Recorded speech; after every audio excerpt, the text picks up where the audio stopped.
Evangelho de Marcos, capítulo 15, do versículo 16 até o versículo de número 32. Eu farei a leitura, os irmãos acompanhem em suas Bíblias a leitura do texto.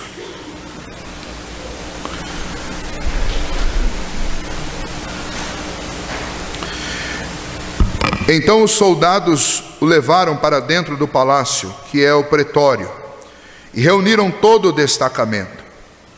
Vestiram-no de púrpura e, tecendo uma coroa de espinhos, lhe a puseram na cabeça. E o saudavam, dizendo: salve, rei dos judeus.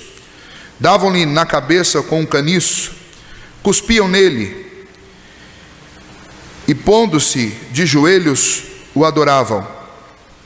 Depois de o terem escarnecido, despiram-lhe a púrpura e o vestiram com as suas próprias vestes. Então conduziram Jesus para fora com o fim de crucificarem. E obrigaram a Simão Cirineu, que passava, vindo do campo, pai de Alexandre e de Rufo, a carregar-lhe a cruz. E levaram Jesus para o Gólgota, que quer dizer lugar da caveira. Deram-lhe a beber vinho com mirra, ele porém não tomou. Então o crucificaram e repartiram entre si as vestes dele, lançando-lhe sorte, para ver o que levaria cada um. Era a hora terceira quando o crucificaram, e por cima estava em epígrafe a sua acusação: o rei dos judeus. Com ele crucificaram 2 ladrões, um à sua direita e outro à sua esquerda. E cumpriu-se a escritura que diz: com malfeitores foi contado. Os que iam passando blasfemavam dele, meneando a cabeça e dizendo: tu que destróis o santuário e em 3 dias o reedificas, salva-te a ti mesmo, descendo da cruz.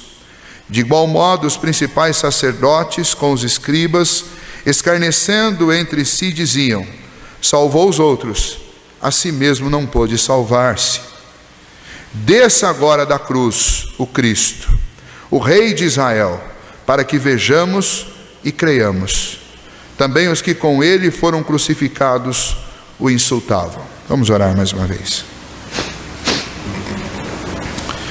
Senhor, suplicamos agora que o Senhor, que é tão bondoso, tão misericordioso, que o Senhor fale conosco, que o Senhor nos ajude, ó Deus. Somos pecadores, temos grande dificuldade em compreender a Tua palavra, mas que o Teu Santo Espírito que nos ilumina, e o Senhor que tão bondosamente sempre nos edifica, que nesta noite o Senhor nos ajude a compreender, ó Deus, estas verdades espirituais, e que, ó Deus, elas possam produzir impacto na nossa vida. Pedimos isso em nome do Teu Filho Jesus. Amém. Certa ocasião, o Santos do Rei Pelé enfrentou o Vasco pela Copa Rio-São Paulo. O jogo foi no Maracanã. Pelé estava em campo, o rei do futebol, consagrado, do poderoso Santos, que não perdia para ninguém. Mas algo aconteceu naquela tarde e as coisas não iam bem para o Santos, nem para o Rei Pelé. E então o Vasco, logo no primeiro tempo, fez 2-0. E depois de fazer 2-0, 2 zagueiros, que aqueles que gostam de futebol aqui provavelmente conheceram, chamado Brito e Santana, do Vasco, começaram a zombar do Rei Pelé. E eles passavam próximos a Pelé e diziam: tem um rei por aqui? Ouvi falar que vinha um rei aqui hoje. E um dizia para o outro: você viu o rei? Alguém sabe onde o rei está? E eles iam correndo e passando, e vez por outra um passava perto de Pelé e dizia: viu o rei? Ele chegou já? Será que ele está em campo? Onde está o rei? E eles zombaram de Pelé o resto do primeiro tempo e o segundo tempo inteiro, até que aos 42 minutos do segundo tempo, Pelé pega a bola na área do Vasco e dá um chute à distância e marca o primeiro gol do Santos naquela tarde. E então a bola foi lançada do meio do campo mais uma vez, na saída de bola, Pelé toma a bola novamente. E aos 44, Pelé faz o segundo gol, no segundo tempo, empatando a partida. Ele entra dentro do gol, pega a bola, coloca debaixo do braço e leva até o Brito, entrega na mão dele e fala: toma, leva esse presente para sua mãe, fala que foi o rei que mandou para ela. É gostoso ouvir a história assim, não é? Nós gostamos quando alguém que é injustiçado faz justiça. Nós gostamos quando alguém que foi zombado mostra a verdade e acaba com a moral dos zombeteiros. É assim que aconteceu com a história de Pelé. O jogo terminou no empate, mas ele mostrou para Brito e Santana quem era o rei. O texto que nós lemos é um texto que nós já viemos trabalhando com ele já há algum tempo. Nós estamos estudando Marcos há quase um ano. E o capítulo 14 nós levamos meses nele. E entramos no capítulo 15, nós fizemos uma pausa de 2 semanas e hoje nós voltamos. E o capítulo 15 vai mostrar um rei sendo zombado. Vai mostrar um rei sendo humilhado. Vai mostrar um rei sofrendo muita dor. Vai mostrar um rei sendo tentado a mostrar a sua glória. Vai mostrar um rei encarando a incredulidade de um povo que ele queria salvar. E o que isso tudo tem a ver conosco? Essa história do capítulo 15, narrada por Marcos para nós, é a história da redenção, é a história da salvação.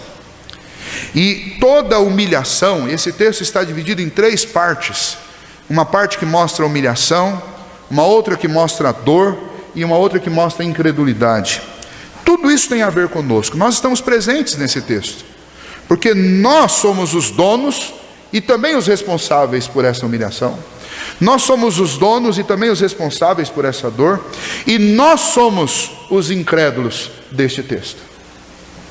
E eu gostaria de andar com vocês um pouquinho, embora seja extremamente inóspito e indigesto o que esse texto nos apresenta, mas ele é extremamente útil para as nossas vidas. Primeiro, quando nós olhamos para o texto, nós vamos relembrar um pouquinho. Jesus terminou de ser julgado num tribunal falso. E aí nós falamos aqui na igreja que a única maneira de fato dele ter sido condenado era através de um tribunal falso. Mas ao mesmo tempo aquele tribunal era um tribunal verdadeiro. Por quê? Porque aquele tribunal estava julgando os meus pecados e os meus erros sobre a vida de Cristo que estava me substituindo. Mas após esse julgamento, Jesus Cristo é entregue por Pôncio Pilatos aos soldados. E então um processo de humilhação vai se avolumar sobre Jesus. Jesus então vai ser crucificado. Antes de ser crucificado, ele vai ser castigado, ele vai ser humilhado, ele vai ser pisoteado por aqueles soldados. E ele vai sofrer primeiramente no pretório, que era no pátio do palácio de Pilatos, e depois ele vai sofrer fora de Jerusalém. E por que fora de Jerusalém? Porque o Antigo Testamento prescrevia isso, que na hora de você imolar um cordeiro para a purificação de pecados, ele tinha que ser imolado fora do arraial, no local de vergonha. E então Jesus vai sofrer também fora do arraial, no local de vergonha. Jesus vai levar sobre si as nossas vergonhas, e ele vai sofrer as humilhações decorrentes dos nossos erros e dos nossos pecados. Mas aqueles soldados, eles praticaram com toda a capacidade que um homem pode, várias maldades com o Senhor Jesus. Provavelmente esses soldados não eram romanos, eles provavelmente eram soldados sírios, e eles se alistavam, isso era muito comum. Esses soldados sírios se alistavam nos pelotões romanos, e eles faziam isso porque havia muita facilidade dos sírios lidarem com os palestinos, porque eles também falavam aramaico. E então possivelmente esses soldados, eles zombaram de Jesus num nível muito mais profundo do que os romanos zombariam, porque os romanos falariam com Jesus em grego. É óbvio que Jesus, por ser filho de Deus, saberia disso, ou em latim, mas aqueles soldados ali falavam em aramaico. E aquilo que Jesus dizia também era entendido por eles, e aquilo que os homens lá em Israel, em Jerusalém diziam também era entendido por esses soldados. Então a humilhação se torna muito mais personalizada, porque as pessoas que estão humilhando Jesus, elas conhecem muito bem a língua, a tradição, a cultura, e sabem como humilhar alguém dentro daquela cultura. E então esses soldados reúnem, se você observar o versículo 16, você verá que eles reúnem todos os pelotões que estavam ali, todo o destacamento de soldados que estavam em Jerusalém, eles vão para o pretório para fustigar Jesus, para humilhar Jesus. E aí, provavelmente um olhou para o outro e disse: qual que é a acusação contra ele? Ele foi acusado de se dizer rei. Mas um rei precisa de um manto. Então vamos arrumar um manto para ele. E alguém diz: fica bom mesmo. E alguém arruma um manto vermelho e coloca em Jesus, debaixo de bofetadas, debaixo de pauladas, e eles amarram esse manto em Jesus. E talvez algum outro diga: mas um rei que é rei precisa de uma coroa. E algum sádico entre aqueles soldados pensou: mas nós não temos uma coroa. E talvez um outro disse: mas nós temos muitos espinheiros aqui, e nós podemos confeccionar uma coroa. E alguém se deu ao trabalho, e provavelmente teve até que se machucar para fazer isso, se deu ao trabalho de fazer uma coroa. E tudo isso era muita humilhação para Jesus, mas ao mesmo tempo isso tudo cumpria tudo que a palavra tinha dito. Lembra lá de Gênesis, quando o homem foi expulso do jardim do Éden? E o Senhor não só amaldiçoou o homem com dores e com trabalho, mas amaldiçoou a criação e diz: olha, a criação a partir de agora vai produzir abrolhos, espinheiros. E quem é que vai levar esses espinheiros sobre si? O próprio Filho de Deus, porque Ele está pagando o castigo que os nossos erros provocaram. Todas as desgraças e as pragas que os nossos pecados trouxeram sobre a criação, agora eles estão representados nesse castigo e nessa humilhação que é imprimida sobre Cristo Jesus.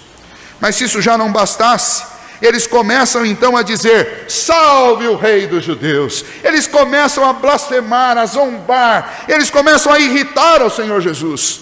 O texto diz que eles cuspiam na face dele. Imagina, você conhece alguma coisa mais irritante e mais humilhante do que alguém cuspir na sua face? A gente às vezes diz: olha, fulano fez tal coisa, foi como cuspir na minha face. Tem coisas que nós, nem é cuspir na face, mas nós consideramos como tal. Mas sentir uma cuspida na face mesmo deve ser algo ultrajante e terrível. Eles fizeram isso com Jesus. E não foi um soldado, era todo o destacamento de soldados que estavam em Jerusalém. Mas não apenas isso, eles se colocavam de joelhos e eles o adoravam: salve o Rei dos Judeus. E então aquela tarde, das 9 da manhã até as 3 da tarde, provavelmente Jesus sofreu todo tipo de humilhação que você pode imaginar. O homem, quando se entrega à maldade, especialmente contra alguém indefeso, e aqueles soldados estavam humilhando um rei que não ia se defender, que não ia fazer nada contra eles. Mas o ser humano, quando ele enxerga alguém menor, e ele enxerga uma oportunidade de humilhar, ele não tem mais limites. Se vocês lembrarem, algum tempo atrás, foi vinculado na televisão a algumas humilhações que os exércitos americanos, lá em Abu Ghraib, estavam fazendo com iraquianos, que estavam presos, e então eles fotografavam esses iraquianos, e eles faziam pirâmides com iraquianos. Eles colocavam iraquianos na coleira e seguravam com a corrente e faziam assim jóia e tiravam fotos. Por quê? Porque a maldade do ser humano, quando ele encontra a oportunidade com alguém mais fraco de dar vazão a esta coisa que está dentro de nós, o ser humano não tem limites. E eles fizeram isso com Jesus. Eles pegaram tudo o que eles sabiam de maldade e eles fizeram com Cristo. E nenhum filme retrata isso, porque os filmes que nós assistimos a respeito da vida de Jesus mostram um rei glorioso sendo crucificado. Mas não foi assim que Jesus foi crucificado. Jesus, segundo o texto que nós lemos aqui, ele foi contado com os malfeitores. Ele foi crucificado como um criminoso. Ele foi crucificado como uma pessoa culpada. Ele foi crucificado como um homem sem valor. Ele foi crucificado como o lixo da sociedade. E então, quando nós olhamos para esse texto, nós enxergamos um pouco que Marcos nos relata a respeito da humilhação que Jesus sofreu.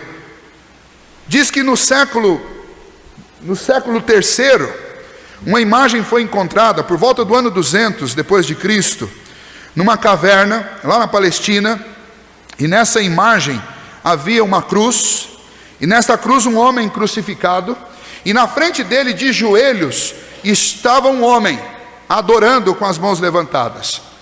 O curioso é que a cabeça do homem crucificado não era cabeça de gente, mas era uma cabeça de jumento. E o nome desta imagem estava lá, escrito, pinchado, riscado na pedra. E na pedra está escrito assim: Alexamenos, adorando, venerando o seu Deus. Sabe o que essa imagem significa, irmãos? Essa imagem é uma zombaria a Cristo Jesus. É a zombaria de algumas pessoas que estavam tirando sarro e zombando de Alexamenos, provavelmente porque era um cristão, dizendo para ele: olha, você adora um Deus estranho, você adora um Deus tolo. Que Deus é esse que se deixa ser crucificado, que diz ser o Criador da humanidade e se permite ser cravado e encravado pela humanidade de uma cruz? Esse Deus é um Deus tonto, é um Deus burro. É isso que essa imagem queria dizer. E Alexamenos foi envergonhado e humilhado por causa das humilhações de Cristo. E é óbvio que a humilhação dele também é a nossa humilhação. Nós também somos humilhados e ultrajados por causa disso. Mas nem de longe a nossa humilhação passa perto a humilhação do Cristo que foi posto na cruz. Ele foi para a cruz dos malfeitores e dos criminosos, no meu e no seu lugar. Mas se já não bastasse toda esta dor produzida pela humilhação e pela zombaria, nós olhamos para o texto e, além daquilo que nós já vimos aqui em termos de dor, nós encontramos esses soldados pegando Jesus, tirando de dentro de Jerusalém e açoitando para que ele, depois disso, tomasse uma cruz e levasse até o Gólgota.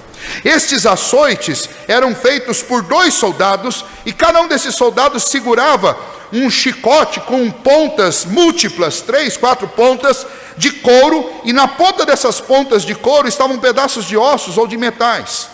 E eles davam, em sistema de revezamento, esses açoites no homem que estava sendo fustigado. E isso colocava à mostra muitos órgãos do corpo, colocava ossos à mostra, porque à medida que esses açoites eram dados, eles iam arrancando pedaços da pele. E aí Jesus sofreu isso, e depois de todo esse sofrimento, eles tiram o manto dele, e eles devolvem as suas roupas, vestem as roupas com as quais ele chegou ali, e colocam ele na Via Crucis, no caminho para o Gólgota. E Jesus já não suportava mais o cansaço, o desgaste era extremo, ele não podia nem mesmo carregar uma cruz. Se nós voltarmos um pouquinho no relato, nós vamos lembrar o quê? Que lá no início do capítulo 12, quando começa essa semana, Jesus começa a ter embate com os seus discípulos, e dizer para os seus discípulos que eles não estavam preparados, que eles iam ser peneirados, que eles iam ser testados. Depois, lá no cenáculo, Jesus se desgasta com os discípulos, porque primeiro ele tem que dizer que um deles vai traí-lo. Depois ele vai dizer: vocês vão me abandonar. E aí Pedro vai dizer: nós não vamos. E Jesus diz: mas vocês vão? E Pedro e os outros dizem: ainda que a gente tenha que morrer, nós não vamos abandonar. E o Senhor Jesus diz: vocês vão. E se já não bastasse esse embate, essa discussão com os discípulos, ele vai para o Getsemane em agonia, ele ora, e o texto nos ensina, os evangelhos nos ensinam que ele sua gotas de sangue. E então a palavra de Deus nos mostra que a agonia de Jesus era profunda, e mesmo nesse momento de agonia, ele vai e encontra os seus discípulos dormindo, e novamente ele tem um embate com eles. E ele volta para orar mais um pouco, ele volta, eles estão dormindo, e Jesus novamente diz para eles: orai e vigiai, porque o espírito está pronto, mas a carne de vocês é fraca. E ele volta e ora mais um pouco, e quando ele volta, eles estão dormindo novamente. E então Jesus se levanta: vamos embora, chegou a hora. E saindo do Getsemane, ele encontra Judas, que o trai com um beijo. E então os soldados descem as mãos sobre ele com porretes, e ele mesmo diz: olha, eu sempre estive no templo, vocês nunca me deram porretadas, por que agora vocês vieram me prender com porretes, como se eu fosse um bandido? E eles o levam debaixo de bofetadas, em correntes, à casa de Anás. E depois de Caifás, esbofeteado, passa por um julgamento falso na madrugada, passa por um julgamento falso na manhã, passa por um julgamento falso na presença de Herodes, volta, passa por outro julgamento falso na presença de Pilatos, e o povo grita: crucifica. Só aí já daria para ficar cansado. Eu tenho certeza que todo mundo aqui já ficou uma noite em claro. O que acontece com a gente no dia posterior? Eu viro um trapo, não tenho força para nada, e leva uns 3 dias para recuperar uma noite em claro. E Jesus já está algumas noites em claro. Especialmente a última, nem sequer sentar ele sentou. E se já não bastasse tudo isso, veio a humilhação e o sofrimento daquele dia inteiro. E então ele deveria carregar aquela cruz, ele não tinha condição. E os soldados perceberam isso, e então eles pegam um homem chamado Simão Cirineu. Esse Simão vinha de uma região da Líbia. Cirene era uma cidade daquela época que hoje é exatamente onde está a Líbia. E ele estava passando por ali, o texto diz que ele vinha do campo, provavelmente estava vindo para dentro da cidade. E ele era uma pessoa conhecida lá, porque Marcos cita o seguinte, fala assim, olha, eles pegaram Simão Cirineu, o pai de Alexandre e Rufo. Provavelmente esses dois homens eram muito conhecidos na cidade. Então Marcos apela como um dado histórico. Se vocês querem confirmar essa história, vocês podem perguntar para Alexandre e Rufo, foi o pai deles. Ele é o Simão que carregou a cruz. E eles pedem para que Simão carregue a cruz de Jesus. E novamente nós temos mais uma humilhação. Por que isso é humilhante? Porque o Filho de Deus, o Criador do universo, sequer consegue carregar a sua própria cruz. Mas isso também tem algo para nos envergonhar. Porque Simão Cirineu carregou a cruz de um inocente. Mas a cruz que Jesus estava carregando não era de inocentes. A cruz que Jesus estava carregando era a minha cruz e a sua cruz. É uma cruz carregada de vergonha, de pecado, de injustiça. É uma cruz carregada de mentira, de corrupção, de incredulidade, de maldade, de maledicência, de fofoca e de todo tipo de crime que você puder imaginar. E é tão vergonhoso isso, porque Jesus, inocente, veio carregar essa cruz no meio, no seu lugar. Mas as torturas e as dores, elas não param por aí. Jesus dilacerado, Jesus numa condição de estafa por cansaço e por dor e por sofrimento e por coroa de espinho e por todo aquele sofrimento, chega no Gólgota. E no Gólgota oferecem a ele algum alívio. E esse alívio era um vinho mirrado. O que é vinho mirrado? Era um vinho misturado com mirra. Mirra era um perfume. E então, provavelmente, embebecido em algum tipo de álcool, de fermentação. E possivelmente essa bebida era uma bebida dada para homens que iam ser crucificados, para que eles não sentissem a dor. E aí, Mateus diz que Jesus experimenta, e Jesus diz, não, eu não quero isso. Eu não vou tomar. E sabe por que Jesus não toma? Porque Jesus não pode se dar ao privilégio de se anestesiar. Porque lá na cruz ele precisa dizer muitas coisas importantes. Quando nós fazemos o culto das 7 palavras, o que nós fazemos? Nós relembramos as 7 últimas palavras da cruz. E nós só temos essas palavras porque Jesus não tomou o vinho mirrado. E então ele foi capaz de dizer as últimas palavras mais importantes que já foram ditas debaixo desse universo. E entre elas a última e principal, está consumado. Em tuas mãos entrego o meu espírito. Jesus não podia se entorpecer, Jesus não podia pegar o caminho mais fácil. Jesus não podia fazer como o primeiro Adão, que preferiu ouvir a serpente e pegar o caminho mais fácil. Jesus não, Jesus tinha que sentir toda a dor. Porque sentir a dor era parte do sacrifício que ele estava oferecendo no meu lugar. Porque ele precisava estar consciente para dizer as coisas que precisavam ser ditas.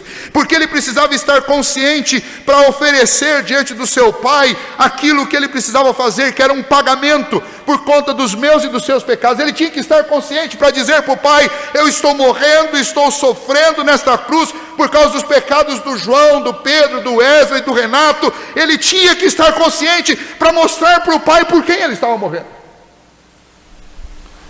Ele precisava estar consciente para ele lembrar de mim e de você. E para dizer ao Pai, eu estou morrendo por eles. Jesus sentiu esta dor terrível. E aí a essa altura você pode se perguntar assim, por que essa humilhação e por que esta dor? Jesus poderia descer daquela cruz, não poderia? Ele poderia simplesmente olhar para aqueles homens e com um sopro da sua boca exterminá-los. Ele poderia encerrar essa história sem cometer nenhuma injustiça, porque tudo que fizeram com ele foi injustiça. E por que ele não fez isso? Ele não fez isso porque ele veio para salvar os que estavam perdidos. Em Números capítulo 21, Moisés nos relata que o povo estava fazendo muita coisa errada, como era de costume dos israelitas. E então Deus ficou irado contra eles e mandou muitas serpentes para o meio do povo lá no deserto. E o povo começou a morrer e muitos ficaram machucados com aquelas serpentes. E eles começaram a clamar a Deus: Senhor, nos salva, nós vamos morrer. E então Deus disse a Moisés: eu vou salvar. Faça, confeccione uma serpente de bronze, levante-a no deserto, e diga ao povo que aqueles que olharem e crerem que através daquela serpente eu vou salvá-los, eles serão salvos, eles serão curados. E Moisés fez assim, e de fato assim aconteceu. E por isso a palavra de Deus diz que importava que o Filho do Homem fosse levantado, para que houvesse salvação. E então, por que Jesus se deixou crucificar? Por causa de mim e de você. Por que ele aceitou aquela humilhação? Por que ele se sujeitou àquela dor? Por causa da minha vida e da sua vida. O que era necessário para amarrar Jesus naquela cruz? Era necessário um poder colossal. E esse poder é o poder do amor de Deus, é o poder do amor de Cristo por mim e por você. Foi isso que o amarrou e que o segurou naquela cruz. Foi isso que segurou o seu poder naquela cruz. Foi isso que o silenciou naquela cruz. O amor dele por mim e por você. Toda esta humilhação foi por nossa causa. Mas o pior é que Jesus sofreu essa humilhação e essa dor, e isso não foi tudo. Ele sofreu também com a incredulidade daqueles que passaram perto daquela cruz. O texto diz que quando Cristo foi levantado, crucificado, pregado naquele madeiro, na hora terceira, por cima eles escreveram: o Rei dos Judeus, de forma irônica. Ao lado dele foram crucificados 2 ladrões, um à sua direita, outro à sua esquerda. E então os que iam passando blasfemavam e diziam: aqui os transeuntes, passando por ali, as pessoas, os cidadãos de Jerusalém, eles balançavam a cabeça e diziam: ué, ele não disse que destruiria o templo e em 3 dias o reedificaria? Por que ele não salva-se a si mesmo? Por que ele não desce dessa cruz? Salva-te, desça dessa cruz. Da mesma maneira passavam também por ali os religiosos, os fariseus, os escribas, os sacerdotes, os principais, os líderes religiosos. E eles diziam: haha, salvou os outros e não consegue salvar a si mesmo. Em outras palavras, aí está constatado, ele dizia que ele era o Filho de Deus. Como que ele é o Filho de Deus se ele não consegue sair dessa cruz? O texto diz que os soldados lançaram sorte sobre as suas roupas. Vejam só, aqueles soldados, eles estavam crucificando o Criador do universo. E eles estavam tão ignorantes quanto a identidade da pessoa que eles estavam crucificando, que eles começaram a sortear para quem ia ficar as roupas. Tem coisa mais ridícula e ignorante para se fazer diante daquela cruz?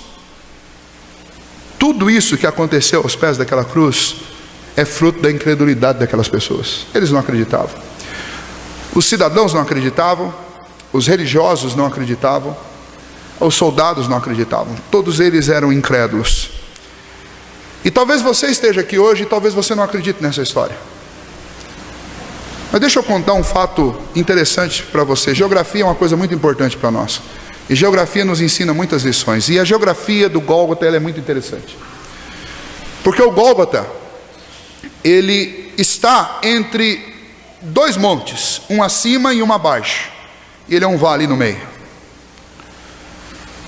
Acima do Gólgota está o Monte Sião, conhecido desde o Antigo Testamento. Você sempre tem grandes fatos acontecendo no Monte Sião. Mas o principal deles é que no Monte Sião foi erguido o tabernáculo e lá foi fixado o templo do Senhor, porque era para o judeu o lugar onde Deus habita. Extremamente emblemático. Monte Sião é o monte do Senhor. Monte Sião é o lugar da habitação de Deus. Monte Sião é o céu, é uma representação do céu. Abaixo do Monte Sião está o Gólgota. E abaixo do Gólgota está um vale chamado Vale de Garrena. E o que é o Vale de Garrena? O Vale de Garrena era o lixão de Jerusalém. Era o lugar ao norte, o lugar baixo e o lugar onde o lixo era depositado. O lugar onde as vísceras dos animais sacrificados eram lançados. O lugar onde os criminosos, depois de terem sido assassinados, depois de terem sido crucificados, eram jogados. Era o lugar de morte, o lugar dos rebeldes, o lugar dos disciplinados, é o lugar da manifestação da ira e da justiça. E sabe o que o vale de Garrena representa para nós? Ele representa o inferno.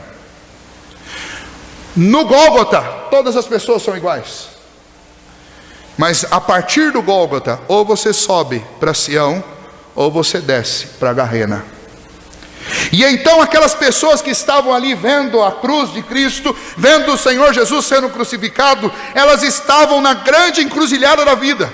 Elas estavam diante do Rei dos Reis crucificado. Crer nele significava ter as portas do céu abertas para si. E descrer nele, ser incrédulo quanto a ele, significava ser condenado ao vale de Garrena. E então, nesse sentido, a geografia é muito importante para nós. Porque o Gólgota não é um lugar ao acaso que Deus escolheu para que o seu filho fosse crucificado. O Gólgota é uma grande ilustração do que essa história representa para nós. Muita gente naquele dia simplesmente não creu no Cristo crucificado. E essas pessoas foram condenadas ao vale de Garrena, foram condenadas ao inferno, porque estava diante deles tão grande salvação e eles simplesmente não creram. E até hoje, quando nós olhamos essa história, muita gente acredita que é apenas uma história. Muita gente ouve essa história, mas não toma atitude em relação a ela. Mas eu digo para você, depois que você olha para o Gólgota, você só tem dois caminhos para você tomar: ou é o Monte Sião, ou é o vale de Garrena. E a pergunta que esse texto faz para nós é: aonde você se encaixa nesse texto? É interessante que os ladrões que foram colocados ao lado de Jesus, um deles começou a blasfemar de Jesus também. E começou a dizer: por que você não desce dessa cruz? Você não é o Rei dos Reis, porque você está aqui na mesma condição que a gente. E o outro disse: você não teme estar na mesma posição que o Filho de Deus? Veja que perspectivas completamente diferentes. Um zombava porque Jesus estava na mesma condição que ele. O outro temia porque Jesus estava na mesma condição que ele. E esse outro devia imaginar consigo: alguma coisa está conspirando no universo, porque não é possível, eu estou crucificado juntamente com o Criador do universo. Alguma coisa está muito errada. E provavelmente ele estava imaginando: vai sobrar para mim, eu já estou na cruz e a coisa pode piorar mais. Pode sim, porque ele poderia ser condenado ao vale de Garrena. Mas ele fala com Jesus, e os outros evangelistas nos dizem isso, que ele diz para Jesus: lembra-te de mim quando entrares no teu reino. Significa que lá no Gólgota, condenado, aquele homem encontrou o caminho para Sião. O que Jesus respondeu para ele? Hoje mesmo estarás comigo no paraíso. Qual a resposta que você quer ouvir de Jesus nesta noite? O rei Pelé foi lá, pegou uma bola e entregou para o Brito e disse: leva para a tua mãe, é um presente do rei. Jesus não tem uma bola para você não. Jesus tem a salvação, a vida eterna. Ele enfrentou a cruz para poder descer dela e chegar para nós e dizer: eu sou o caminho, a verdade e a vida. Ninguém vem ao Pai se não for por mim. Eu vim para que vocês tenham vida e a tenham em abundância.